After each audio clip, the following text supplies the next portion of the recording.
Hello Baban, high. কি করছো? আমি এখন প্রজেক্ট করছি, আমার স্কুলের থেকে প্রজেক্ট দিয়েছে। আচ্ছা, সামারের প্রজেক্টগুলো, তাই তো? হ্যাঁ আচ্ছা, তোমাকে কি কয়েকটা কোয়েশ্চেন আমি জিজ্ঞেস করতে পারি? হ্যাঁ।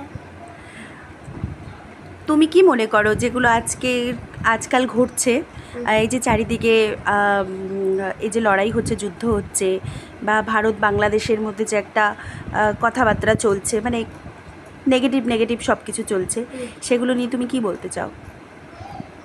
আমি বলতে চাই যে সবাইকে নিজের মধ্যে একটা ফ্রেন্ডশিপ রাখা উচিত, মানে এরকম মারামারি লড়াই ঝগড়া এরকম করা উচিত না। এই যে রিলিজিয়ান নিয়ে যে মারামারি লড়াই ঝগড়া হচ্ছে, এসব করা উচিত না। মানে সবাই সবাই মানুষ। আচ্ছা, সবাই মানুষ। তাহলে এই যে ধর্ম নিয়ে যে কিছু মানুষ খেলা করছে, তোমার কি মনে হয় যে তারা কি সত্যি ধর্মীয় কেউ লোক? 4 জন এসেছে, 28 জনকে মেরে চলে গেল ধর্মের নামে, তাহলে কি তারা মানে কোনো ধর্মকে বিলং করে? মানে সেই 4 জন কি আসলেই মানে যাতে হিন্দু মুসলিমের মধ্যে লড়াই হয়ে যায় বা দুটো দেশের মধ্যে লড়াই হয়ে যায়, তার জন্য এটা করেছেন? তোমার কি মনে হয়?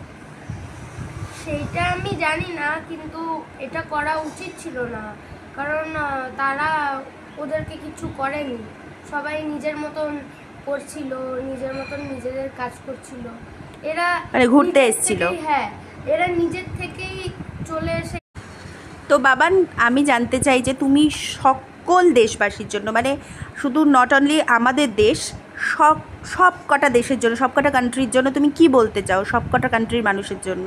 আমি এইটা বলতে চাই যে সবার মধ্যে, সব রিলিজিয়নের মধ্যে সবাইকে ইকুয়ালিটি রাখা উচিত। আর সব রিলিজিয়নের জন্যই সবাইকে মানে ভালো ভাবা উচিত। আচ্ছা, হ্যাঁ, এরম লড়াই ঝগড়া করা উচিত না, ডিসিপ্লিন রাখা উচিত একটা। হ্যাঁ, আর এরমভাবে দেশের মধ্যে ঢুকে যাওয়া, এরমভাবে লোকদেরকে মেরে যাওয়া, মানে মেরে দেওয়া যে সে হিন্দু রিলিজিয়ান তাই আমরা ওকে মেরে দেব, হ্যাঁ, তো এরম করা উচিত না। এটা খুবই বাজে কাজ। গড এটা খুব বাজে শাস্তি দেবে যদি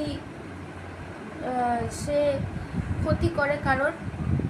তো আমি এটাই বলতে চাই যে এইসব ডিসিপ্লিন, এইসব মানা উচিত।